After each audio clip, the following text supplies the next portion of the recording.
Okay, well, I've started recording the meeting, so we'll get going, and there's still maybe people who enter as we get started here, and so forgive me as I have to click to let them in. But I want to thank everyone for being here this evening and giving us a chance to answer some more questions that you have at this point. I know we've been sharing a lot of communication, and it can get a little overwhelming to receive email after email, trying to explain every little detail. So certainly it's a good opportunity for people just to be sure that they haven't missed something, maybe reiterate or make something clearer. We have with us tonight, as well as myself, Mr. Mater, who is an assistant principal at the high school. Bethany Pomerantz, who is also an assistant principal at the high school. We have Mr. Trudeau, the athletic director. And we have Ms. Small, the pupil services supervisor. And so if any of the questions that you have can be directly answered by any of them, I will let them jump in. I do have a list of questions that parents have sent to me prior to this meeting. So I'm going to start by going through those. I thank you for sending me these questions. I know some weren't able to make it at this time. That's why we are recording it so that others can look at this later or reference it as needed. And it is live streaming in case we went over the 250, but I don't think that's going to be a problem given we have about 36 people right now. So if you have a question during this, you can put it in the chat box on the right-hand side of your screen, and we will get to those questions after I answer the questions that have been sent to me through email. And Mr. Mater is going to make sure that we're paying attention to those questions so that everybody feels as though they've got an opportunity to get the answer that they're looking for. So let's get started. First question. If a student doesn't feel well, can they learn from home that day? And if so, who do they communicate with? A child can learn from home if they're feeling like it's not a good day for them to be coming in. We certainly encourage students to not come into the building sick. So they can learn from home, just like they would on the off days that they're not in the building. They would just need to call the attendance secretary or email her through the attendance email line and just let her know that your child will be staying home to learn, and then she will email the teachers so that the teachers are aware to expect your child in the virtual world versus in the classroom. What school supplies do students need? At the high school level, it's really up to each individual teacher. So we can't give you a list ahead of time. Really what your child needs to do is attend their classes the first week and ask the question if the teacher doesn't already specifically say what they would like to have. But traditional binders and notebooks and things like that, I'm sure pencils and pens, you want to make sure that they have their own utensils to write with so they're not borrowing others.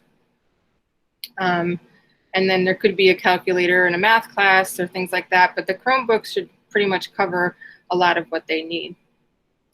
And speaking of Chromebooks, can students leave Chromebooks at school if they have one at home already? And although this would be a nice idea for the student not to have to carry it back and forth, we really do not have any place to house the laptops or computers for students. So we prefer that they take them home with them since they are their property and need to be sure that they know where that is and to keep it in good running conditions. So unfortunately, transferring it back and forth is the way to go.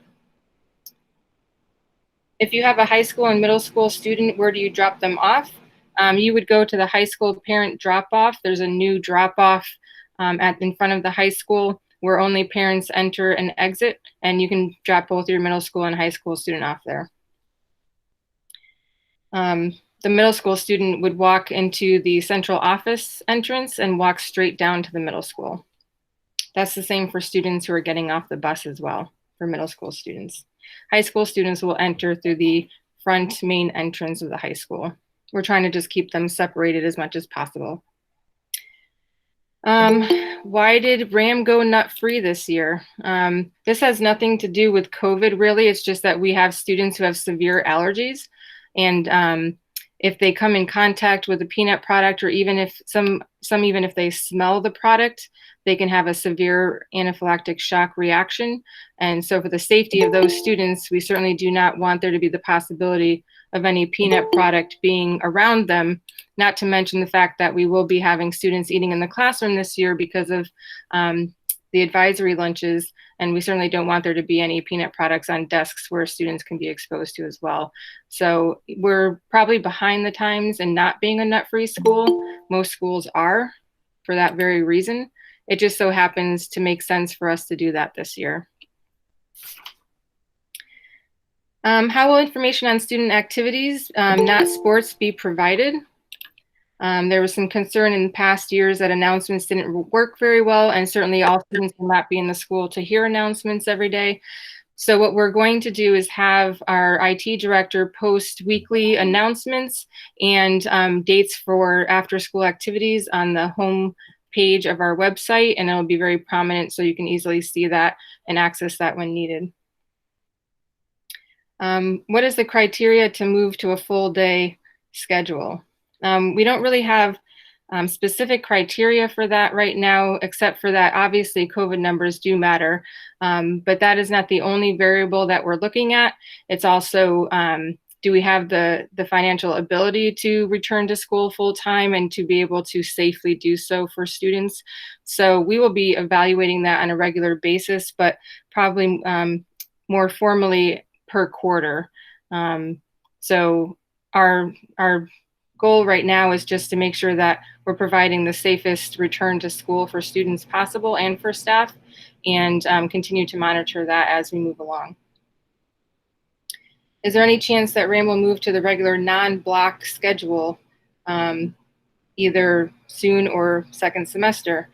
And that's a good question that we don't really have an answer for. It will all depend on COVID and whether or not it continues to be the concern that it is. It's probably likely that we will not go back to a 1 through 8 schedule this year unless COVID is completely behind us. So, so it's not likely that we will move away from a block hybrid schedule, but again, it will all depend on where we are at the time and what the needs are and what the concerns are and what resources we have. What types of cleaning wipes will students be using? Each classroom is being given a container full of alcohol wipes, and they will use these to clean their desks at the beginning and end of each class period. Obviously, if a student has an inability to be able to touch an alcohol wipe, there will be gloves provided, and or the teacher can do that for them. Okay, what about students who are doing online only? Do they start on the 8th as well?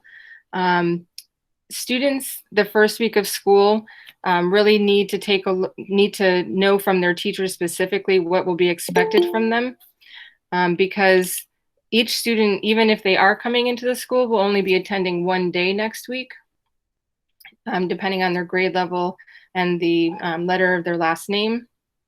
So every student has to be paying attention to their email this week to see what their teachers are asking them to do on the days that they're not there, and also for those students who are just learning from home, what they should be doing next week as well.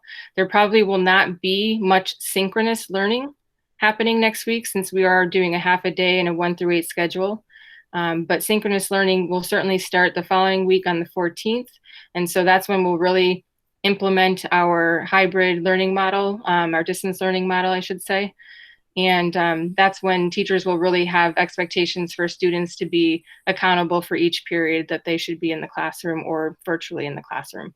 So next week, it's really a question as to what your child's teachers are telling them to do. It could be that they should be logging into Classroom, they should be logging into Schoology, or they might be filling out a survey, looking at a syllabus, starting an assignment. Again, it will depend, but all teachers should be emailing their students by the end of the day Friday, so that students are clear about what the expectations are for their classes next week. If your student does not hear from a teacher, they certainly should reach out to that teacher via email and or reach out to an administrator so that we can follow through to make sure that they have that information. There are more questions. What will mask breaks look like? Recently, the state of Connecticut posted guidelines on mask breaks yesterday. And so we've adjusted our plan to what we had before. It's not too much different. Basically, a student can ask to leave the classroom and step out into the hallway and take a mask break if there are no other students or adults around in the hallway where they can very easily be socially distanced. Teachers are encouraged to take their classes outside for mask breaks. There are picnic tables that the Lions Club donated, or not donated, but let us borrow for this time. And teachers will be able to teach outside as much as possible to provide mask breaks. And if you're in a large ventilated space in the school and you're definitely socially distanced and not in a large group, not like during passing time, you can take a mask break as well. Will the desks in the lunch classroom be farther than 6 feet apart since they'll be taking their masks off to eat? Our advisory classes in the hybrid schedule will have approximately 7 students on average in each classroom. So this provides at least 8 feet between each student, if not more. So there is definitely more than 6 feet. During the lunch period, if the student is not leaving early or arriving late, where do they go? So their scheduled lunch period becomes a study hall in the cafeteria. We are encouraging students to either come late or leave early since they are on at the beginning or the end of the day. But if they don't have transportation, they can certainly stay in the caf for a study hall. We'll also be providing them some outside space as an option as well. Supervised and possible use of the media center at that time too. But we have to also see who's staying, and what do the numbers look like and what supervision do we have? And so what options can we offer during that period?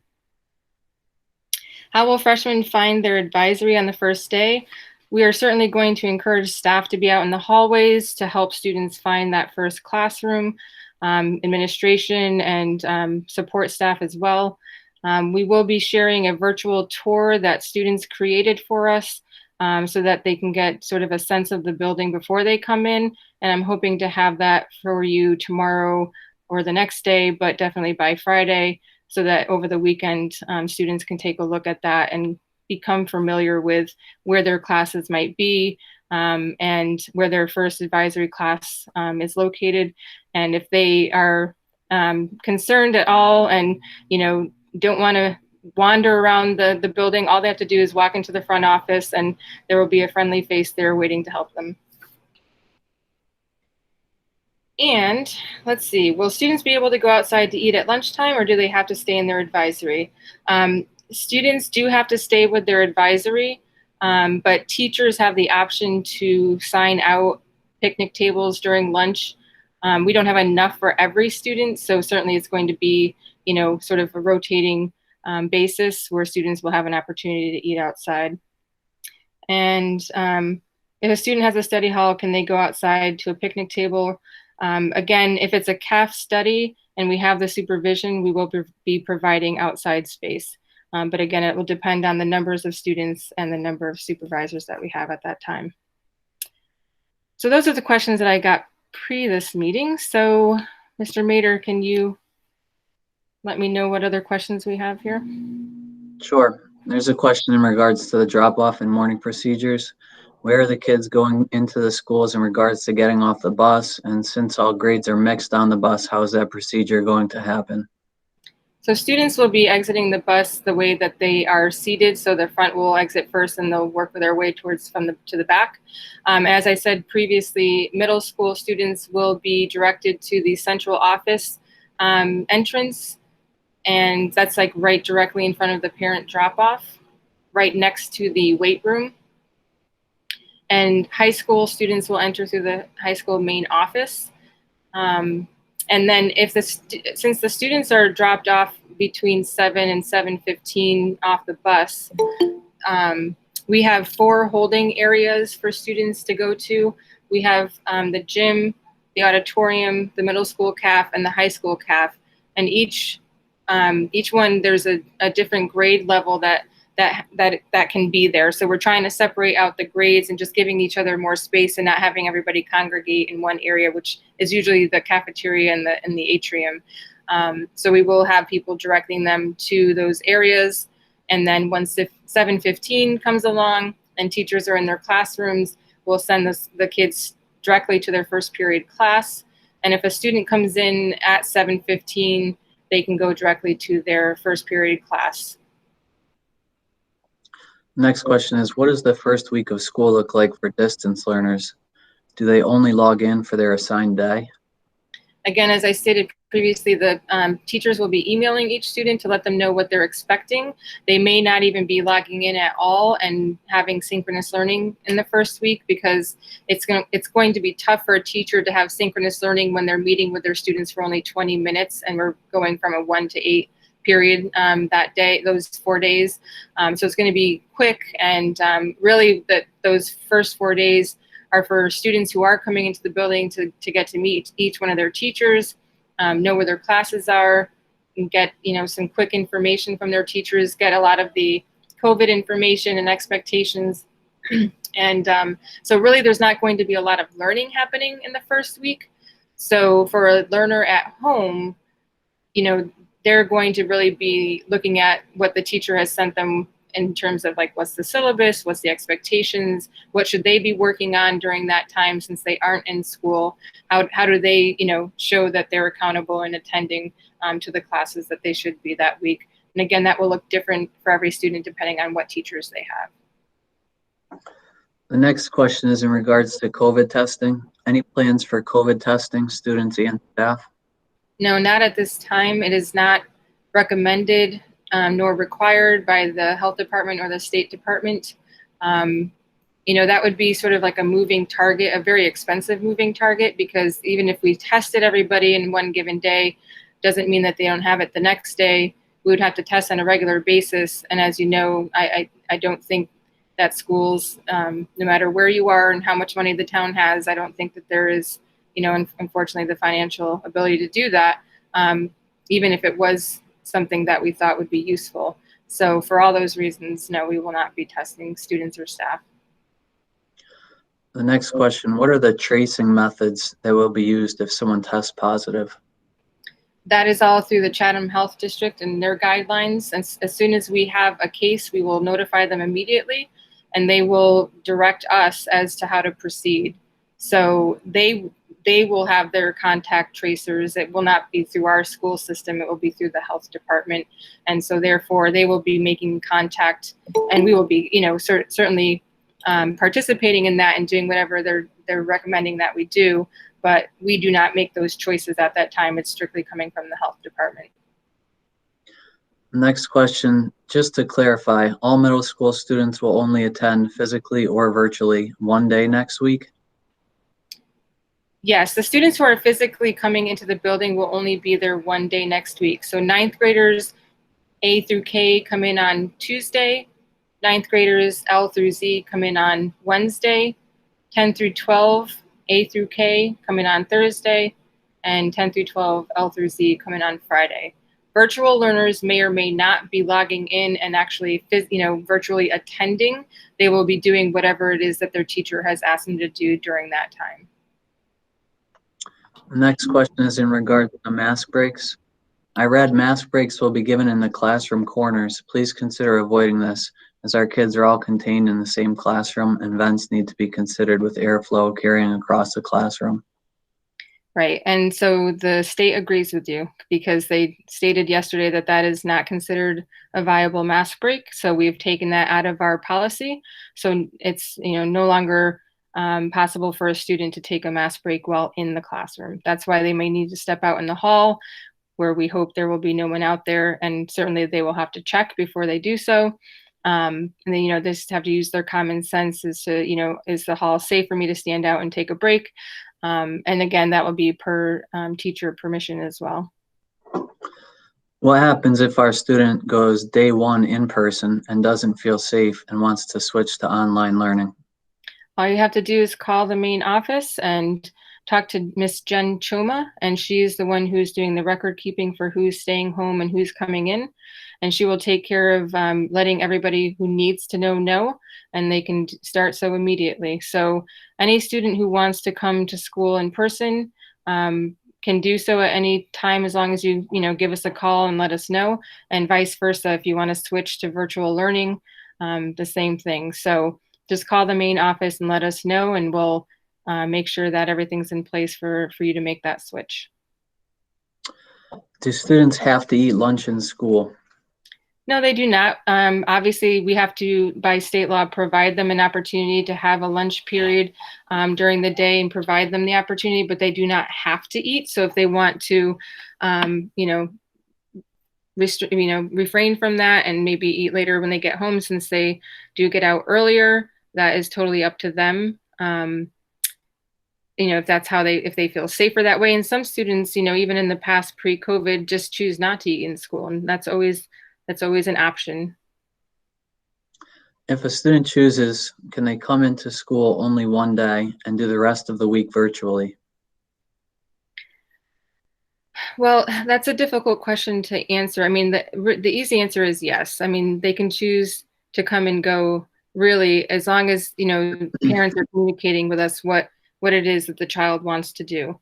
That may not be an easy choice for the student, just because the days are split up with periods, so they would only be attending virtually for 4 of their periods as opposed to 8 of them. So that would be something to consider. But the option is there for students, like I said, to decide to either stay home and learn virtually or to come into the building. But we just need to have communication so that if it's a random day that they decide not to come in, calling the attendance secretary. If it's something, where they permanently want to, only come in one day, that's something that they should probably reach out to their counselor to talk about, to see, why that is and what we can do further for that student. So I would say, depending on, why and for how long, again, every parent and child has the option to shift from virtual learning to in-school learning. We just need to have the communication. Where do kids who are driving enter the school? Can they leave and their siblings if the last 2 blocks are study hall or lunch? So the students have their own entrance. Well, I mean, there may be other staff members going in there as well. But on the map that I shared this morning, there is a sign that says student entrance, and it's really the first entrance on the left on Wall Street, coming from the center of town, right where the fields are. That's where they've always entered, so it hasn't changed for them. Can they leave if they have the last 2 blocks study hall or lunch? Absolutely, we encourage that. We will have a permission form process for parents to fill out before that can happen. And on the first day of school, or that first week, we'll meet with every student who has a study hall and share the information as to what their options are and how to fill out the parent permission, which is going to happen through Family ID this year. So to keep paper going back and forth between home and school, it'll all be done virtually. So absolutely yes. And if that's what you want your children to do, that you just simply have to give permission through that form online. Once we get through the first week of school, if we find issues, have recommendations or concerns regarding anything, who do we contact? Or are there separate people for separate things? Well, I think that's, a vague question in sense, like, yeah, there could be different people for different things. But if you do have something that you're concerned about, just in terms of the running of the whole school, you can certainly reach out to me directly. If you just have, concerns that are just directed for your own student, perhaps the counselor would be a better person to contact. But certainly I welcome any emails or phone calls directly to me if you're unsure as to who to contact, or any of the administrators, Ms. Pomerantz or Mr. Mater as well. And if it has something to do with special ed, it could be Ms. Small. And if it's sports related, it could be Mr. Trudeau. What % of students have chosen to do 100% remote learning? Percentage is very small. I want to say it's about maybe 8%. I think currently right now at the high school, we have maybe 60 students who are choosing to learn from home. However, that number is quickly changing every day because more parents are deciding to send students into school. And so the numbers really are not finalized at the moment. I feel like they're still going to change throughout the week, but it is a lot less than was originally anticipated. Do students have to notify anyone if they choose to distance learn on any given day, but they are not calling out from school sick? Yes, they would still contact the attendance secretary, even though we would not be marking that student absent for that day. We would be marking them as distance learner present. So it is a different code in the system for us. So we still want you to act like you're calling your student out sick, even though they are going to be attending. So it would be the same process that we've always had, going through the attendance secretary, either through phone or her email. And there's an attendance secretary link on the homepage that you can just click on to send in a note. You would just say that my child is staying home today to distance learn, and that the secretary will notify the students' teachers to let them know. Do students need to ask for the mask break, or will they be built in during the day? So it will happen in both ways. Teachers are, like I said, going to be encouraged to have classes outside as much as possible, obviously pending weather. So those will be, breaks that will be provided to them. The lunch period, the half hour that students have, is a mask break because they can have their mask off to eat and drink. Also, if they have a study hall and we have outside options for them that day and they're socially distanced, they can take a mask break.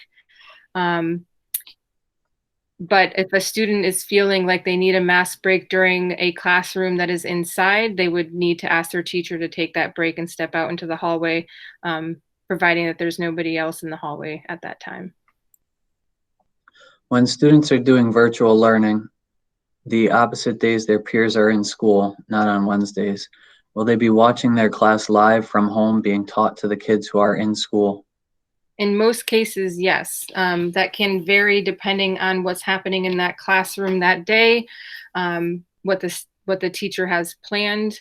It could be that they are, working on an assignment that the teacher just wants them to check in with them on individually. It could be all sorts of things, but for the most part, yes, they will be synchronized with the students in the classroom and that teacher, so they feel like they are there, part of the learning process, so that they're not missing out and that they are not being retaught things. So like, the students who are there on Monday and Tuesday, they're not just left, they're not just being taught something that then the students coming in on Thursday and Friday will be taught. They have lesson plans for every day, and it incorporates both students at home and students in school. So again, as much synchronous learning as possible. For the students who live close and want to walk home, are they allowed to? If so, do they need permission? And if so, how do we give permission? You would just need to, again, fill out the parent permission form for a student to either come in late or leave early. You do not have to tell us what their transportation is, whether it's you picking them up or if it's them walking home. That is a parent decision. So certainly that is allowed if you feel as though that's appropriate for your child. Are the online classes all 8 periods, or are they 4 periods each day? They'll be following the same exact schedule as the schedule happening in class in school. So they will have the 4 periods, the same 4 periods at home that the students have while they're in school. Again, the expectation is that there is synchronous learning, meaning that both students at home and in the classroom are part of the learning process for that period. And that every student, even the students at home, have to be accountable to be in that class that period. So it's not like back in the spring when we had students who might, do their work for their 8th period class at 7 o'clock at night and be accounted for. They have to actually be present online with their teacher in whatever way their teacher has set up for that period to be accounted for, to be marked as present for that period. So they should be following in lockstep with what's happening inside the school. Next is a comment saying thank you to all the teachers and staff who make these options possible to make everyone comfortable. We appreciate you. Thank you for that. When are the parking passes handed out? So students, I believe, have the ability to go online and start filling those out. And when they get to school, they will be able to come and pick up their parking pass in the main office. And so whenever they fill out their paperwork and it's approved, whether they've done that before school starts or after they get there, it's just a matter of having those forms filled out properly and approved, and then they just pick up their parking pass. They'll receive an email from the main office to pick up their parking pass. Thank you, Mr. Raymond. Once approved. If the teacher is teaching remote every day, will the students know this before the first day? No, we're not posting that information publicly, but when the student does arrive to school, most of the classes, and there aren't many, there are only a handful of teachers in this situation, but when most of the classes are being covered by another adult who will be in that classroom supervising while the teacher teaches remotely. So they'll just be going to that class as usual. There are a handful that we do not have additional coverage for, so they will be directed on the door. Will be posted a sign for them to go to the media center during that period, and we have a couple of staff members who will be in there supervising the students in there while they are online learning virtually with their teacher. So it will depend, because we still actually have a few, things to tidy up here throughout this week where, we're just today, we had a couple more teachers who had to either teach remotely, the entire week or part of the week. So this could also change for a student during the school year, given different circumstances for different teachers. So obviously we want students to be, to know what's happening when they're in the building. If there is a change, we certainly will be letting them know. We don't anticipate many changes, but it certainly is a possibility. And it also depends on if we have a staff member who needs to quarantine because they've been exposed, or if a teacher is experiencing symptoms, or if they have, a family member who's been diagnosed. So, unfortunately, during this school year, it is a concern of ours that on any given day, we will not know how many staff members we'll have out. And, we'll have to cover those in the very creative ways that we can and with the bodies that we have. But every day, could look different as we move forward in this process, depending on how everything proceeds. So I think, unfortunately, flexibility is definitely going to be the key for both staff and students this year. Next question, who do you contact if the students are having issues with connecting to virtual classes? I would say they need to immediately reach out to the IT department. Their information is on the website, and they do have their own tab as well. They can also reach out to their teacher that they might, if they're having trouble during a particular class period, they may want to, email the teacher and let them know what's happening. That teacher may or may not be able to react in that moment, but just so that they know what's happening. And then contacting either Shane Eagleson or Scott Butson, who are in our IT department. I will make sure that that is clearly easy to find on the webpage to be sure that students can communicate with them when they need to. Next question, what are the cleaning procedures taking place within the school and on the bus? And what are the capacities in classrooms and on the bus? I know it will be less as they are separated by last name, but was wondering if there is a limit in regards to classroom or bus, if there happens to be a lot. I remember seeing some buses with about 10 kids and others looking fully packed last year. So cleaning procedures, the bus companies have their own cleaning procedures, and I believe they have posted them. I believe that they were supposed to be posted on our website, but I will have to double check that. But so they have their own procedures that are based on the health guidelines.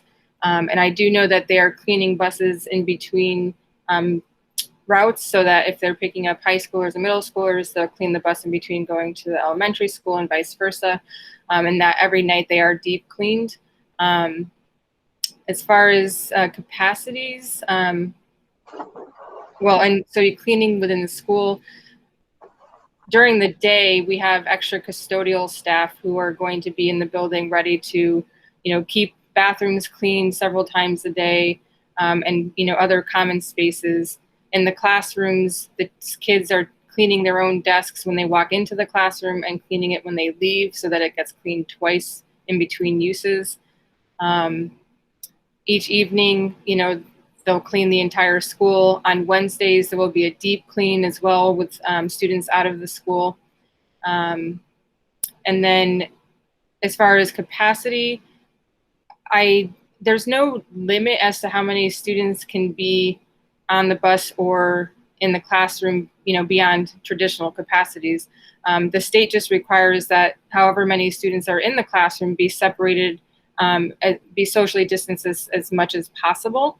They don't have an actual feet requirement, but given the fact that we are in a hybrid model and we have half the students coming in, we on average have, probably 6 to 8 feet of distance between desks. I don't know, Mr. Mader, if you want to add to this since you were working on this specifically. Sure, the numbers do vary. But I'd say probably on average we're at around 7 feet between desks. The goal is to basically utilize every other row as much as possible, but that looks different in different classes with different capacities. So it does work out a little different. But again, on average, we're at around 7 feet between desks. And I don't know if the buses specifically have, obviously they're not going to, they will have a seat for every student on a bus. So that will be their ultimate capacity. And so the numbers will fall as they do. I do expect that numbers on buses will be low because there are so many parents who are planning to drop their kids off themselves this year.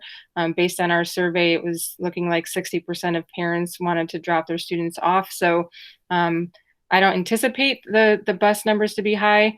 But certainly if there is a concern, please do reach out to us or the bus company, because if there seems to be a bus that is particularly overloaded and could be addressed differently, that would be something we'd want to know and take care of if we could.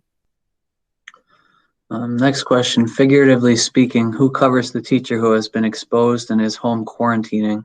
And then do their students of the quarantining teacher all have to quarantine? Will the quarantine teacher then have to teach from home during the quarantine? This is like a tongue twister. So I would say who's going to cover for that teacher will depend. We have hired many more subs over the summer, but we certainly do not know on any given day how many teachers we could have out and how many subs we will have in the building. We have a permanent sub in the building for such cases as well. We have other adults in the building who can be utilized for such supervision. There also could be the potential that, the classroom could be sent to the media center or to another area in which they can be supervised in a larger space. Do students have to quarantine if their teacher is quarantining? That all depends on the health department recommendations given the circumstances for that particular teacher and as to whether or not they believe that the students could have been exposed. So again, those questions really can't be answered until the actual event occurs and we get the direct information from the health department as to how we are supposed to respond to that and who needs to quarantine or who doesn't. So. Will we be notified if there are positive cases in school? Yes. We will always notify we will notify staff and students and parents. We will notify the health department and state department, and we will follow the guidelines given to us. We will not ever share confidential information of who that is, whether it be staff or student, because you have the right to be protected so that others do not know your private information. So in specifics in terms of who that is, no, but you will always know if we do have a positive case and what we're doing in response to that. There were big traffic delays at some of the Glastonbury schools during drop-off today. With the larger number of drop-offs and a brand new traffic flow, will there be help directing people on Wall Street where to go? Yes, we will have several police officers present at the beginning and end of the day for the first few weeks, particularly, just to help us with that, because we do anticipate that being an issue. I know Mr. Trudeau experienced that himself in Glastonbury today, right, Mr. Trudeau? I sure did. It was quite a morning for me. So we don't want that here. Thanks, Yeah. Ben. Yeah, I was going to say, we definitely anticipate there to be a higher traffic flow, and we're going to do the best we can with that. We will also have several staff members who will be out in the parking lots and at the parent drop-off trying to keep the traffic moving along and giving directions so that people know where they're going. So we are hoping to be able to decrease the backups, and we hope that with the new traffic pattern that will be part of the solution. But we weren't expecting a pandemic once we were finished with the construction. So it certainly remains to be seen what that actually ends up looking like. Hopefully it won't be too bad, but just like anything else, if it does get backed up and, we can take a look at, is there a better way of doing this? Should we have staggered times of, students and parents and buses coming in, or is there something else we could do? We'll discuss those options with both, the police officers and with various members of the community to do the best we can with that. In addition to police and extra staff, we'll also have additional signage designating the different areas for drop-off and for staff and for students. The next question, how are you handling students in regards to not wearing a mask? As there is nothing after school, do you make them learn online for a certain amount of time? Yes, essentially. I mean, we have to have a zero tolerance policy. We very rarely have those, but I think in the name of safety, we have to be very strict about this. We will work with the students to encourage them and reiterate why this is important, and that it's for the safety of everybody involved, not just themselves. But certainly if a student is refusing, we will ask a parent to come and pick the student up and have them learn virtually until they decide that they can come into the school wearing a mask. What % of parents have indicated they will be driving their children to school? Like I said earlier in the summer, we did a survey, and I think 60% of parents said that they would anticipate driving their child to school. I'm not sure if parents have been surveyed. I think they were surveyed again, and I'm not sure how much that changed or didn't change. I just don't recall at the moment. So, but I do anticipate that there will be a lot more parents dropping students off. That was also pre-hybrid schedule. And also, before we said that students would be getting out at 12:55. So I certainly don't know if that changes things for some parents given the time. So again, I think it's really going to be telling in those first few weeks to see how many parents do end up dropping them off. Because I do know that more parents have decided to have their students take the bus as they felt more comfortable with the numbers of students on the bus and just with the various precautions that are being taken. So I don't know the exact number to that right now, unfortunately, but I would say higher than normal. Are the kids given lockers this year? No, they do not. We do not want students to be touching surfaces like that over and over again, and we're trying to eliminate that as much as possible. So we're asking that all students, and to be honest, at the high school level, this has never really been an issue in terms of locker use. Students very rarely use their lockers at the high school level. And also, the locker rooms are not accessible, and so they will not be able to use those for items either. So students are encouraged to come to school dressed in what they need to wear for both PE class and any sports that they may be staying for after school. If they are staying after school for a sport, or if they have time to go home in between, that certainly is an option for them. But yeah, so it really is important that students come to school dressed in a way that can get them through their entire day, because they will not have access to lockers or changing rooms I don't know, Mr. Trudeau, if you wanted to add anything more to that. No, you essentially said it. I mean, what we're asking our student athletes to do is come to school prepared so that they do not have to use the locker rooms, because they're not going to be able to use the locker rooms. The example I've continuously given, because I think it kind of spells out the story the best, is that if I'm a cross country runner on a cold morning in October, I'm going to school, my running spandex on, my running shorts on, my running shirt on, and I'm going to throw a heavy sweat suit over it, so that at the end of the day, all I have to do is take my sweatshirt off, take my sweatpants off, and I'm good to go. So, you know, it's an inconvenience for the kids, but, you know, it's something we obviously have to do. Thank you. Is there a deep clean after Friday classes? If there's a deep clean on Wednesday, which is great, is there another deep clean after the next group of children before Monday? Yes, it will be cleaned in between both cohorts, so both on Wednesday and over the weekend. Essentially, schools have become very locked down over the last several years. Will there be additional resource officers on staff to patrol the outside access? We do not have additional resource officers. We do have Officer Rivera, who's been with us, who will be essentially stationing himself outside of the school for most of the day, parking his car where it's very visible in the front of the building, and also doing rounds around the campus, because we will have students and teachers outside.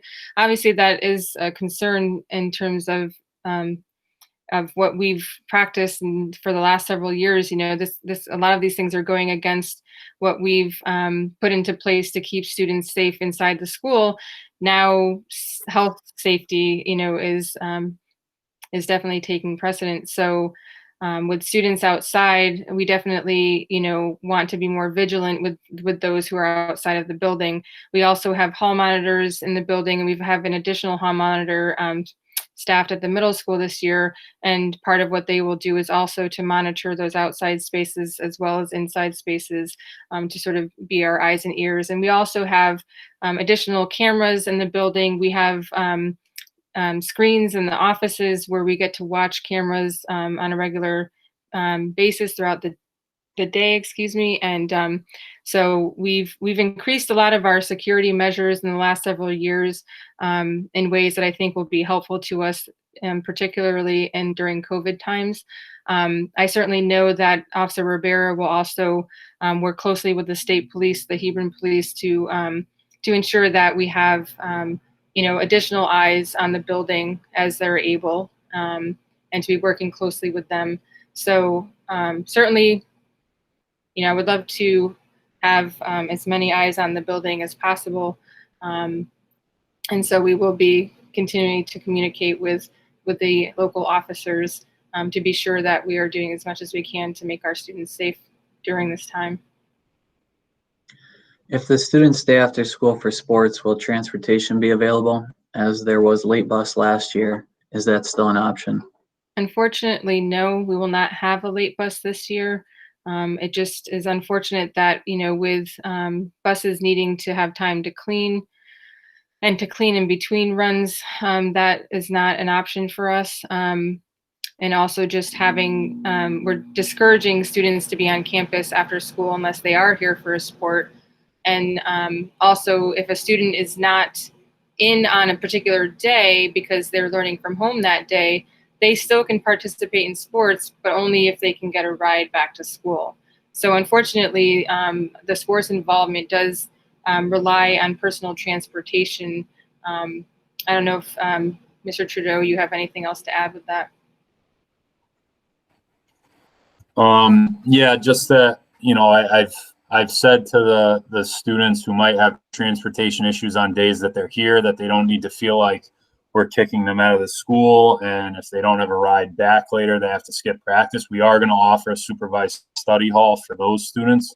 Unfortunately, on the days where students aren't going to be in school and there might be transportation issues with getting back here, you know, we're certainly encouraging them to try their best, because, you know, it's part of the student athlete experience to be there every day and be with their team. And that's important. But we're also going to be understanding of it. And the coaches know that they need to be more understanding of reasonable transportation issues this year, and you know, try to help and be reasonable in their decision making. You know, as far as, you know, okay, this student couldn't come this year, so, or couldn't come this day. I'm sorry. With all the news of other schools opening and COVID cases increasing, is there a threshold or point at which the school will switch back to online learning? We do not have a, you know, magic number or, you know, statistic that will close us. Really, it will come down to, again, the Chatham Health District recommendations based on the information that we're providing them, because the state has made it very clear that the local health departments should be making those decisions based on the local information and community numbers. So it will all depend on what's happening in our local community and what the Chatham Health District requires of us during that time. So it'll be based on their recommendation given our numbers in our area. There's no additional questions at this time. Give you a minute to see if any questions pop up. Oh, hold on. We gotta hold on.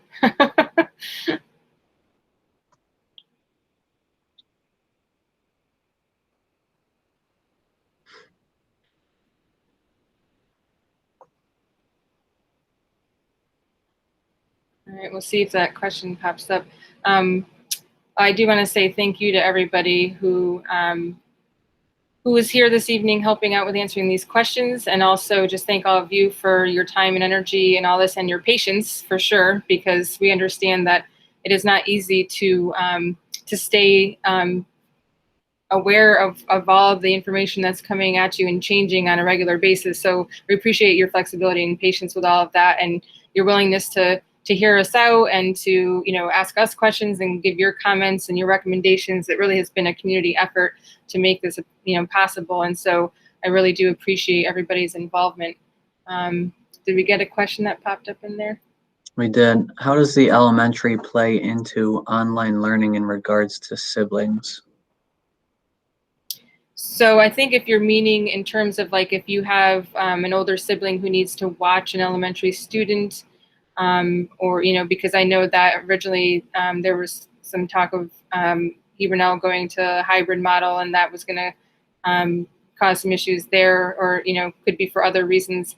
We will work with those students. All they need to do is just communicate with their teachers of their circumstances, and, you know, we will do everything we can to make sure that that student can still be successful in school, and still, you know, understanding that there may be other obligations that they have due to, you know, circumstances in the family.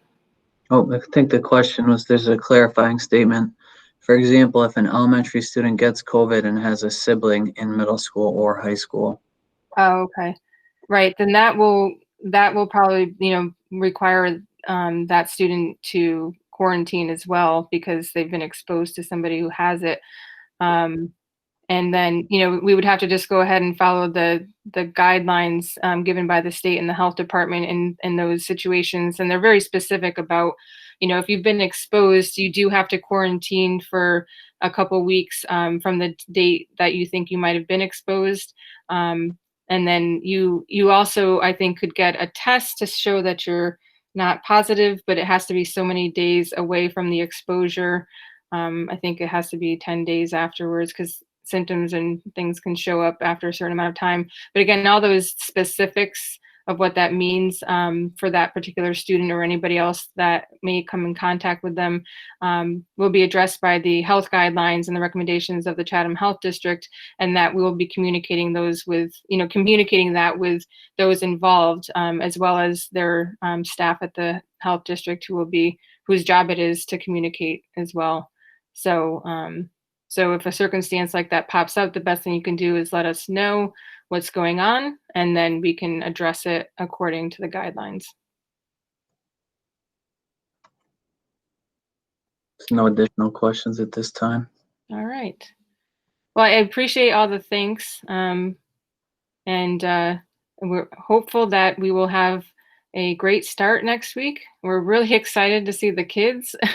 We're sick of planning. We just really want to get in there and start, just having the connection with the kids and getting them in there and seeing half their faces. And, I know that it's been such a long time. And I know the students that we've talked to are so excited and just really want to get back in the classroom and connect with their teachers. So I'm really looking forward to that. Please continue to reach out to us with any questions or concerns or comments. We will always be available no matter what it is, even if the question is minor in scope or if it's a major question, whatever it is, there's no silly question and there's no too small of a question or too big of a question. So, are there pictures of staff to help find their advisory teacher? Well, that's a good question. I'm not sure we have time to put something like that together. It's a good idea. Let me look into that and see if we can use past pictures. We don't obviously have pictures of new staff yet, so it may not cover everybody. But good suggestion. Let me mull that over with those that can help with something like that and see what we can do. Let's see. And I think that was it, right? Was that the last question? Yes. Okay. All right, well, thanks everybody. I don't want to take up any more of your time. Have a great evening. I'm going to stop the recording and then I'm going to post it for everybody, for those who were not here, if anybody wants to review anything. Again, reach out at any time and take care. Be well. Take care.